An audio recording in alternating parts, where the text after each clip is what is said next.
1 Samuel chapter 8. When Samuel got to be an old man, he set his sons up as judges in Israel. His firstborn son was Joel, the name of his second Abijah. They were assigned duty in Bethsaida, but his sons didn't take after him. They were out for what they could get for themselves, taking bribes and corrupting justice. Fed up, all the elders of Israel got together and confronted Samuel at Ramah. They presented their case. Look, you're an old man and your sons aren't following in your footsteps. Here's what we want you to do. Appoint a king to rule us, just like everybody else. When Samuel heard their demand, give us a king to rule us, he was crushed. How awful! Samuel prayed to God. God answered Samuel. Go ahead and do what they're asking. They're not rejecting you, they've rejected me as their king.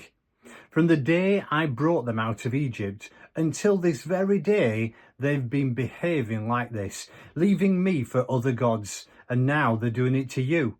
So let them have their own way, but warn them of what they're in for. Tell them the way kings operate, just what they're likely to get from a king.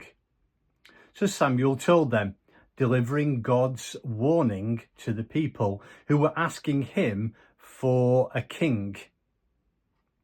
He said, this is the way the kind of king you're talking about operates. He takes your sons and make soldiers of them.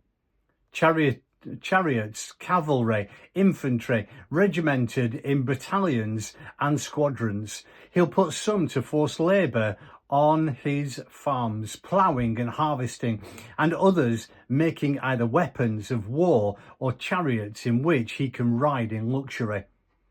He'll put your daughters to work as beauticians and waitresses and cooks. He'll conscript your best fields, vineyards and orchards, and hand them over to his special friends. He'll tax your harvests and vintage to support his extensive bureaucracy. Your prize workers and best animals he'll take for his own. He'll lay a tax on your flocks, and you'll end up no better than slaves.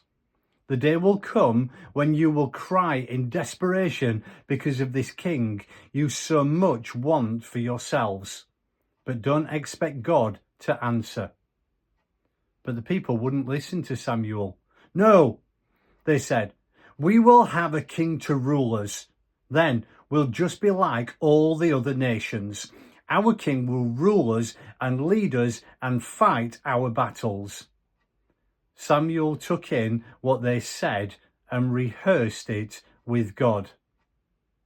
God told Samuel, do what they say, make them a king. And Samuel dismissed the men of Israel.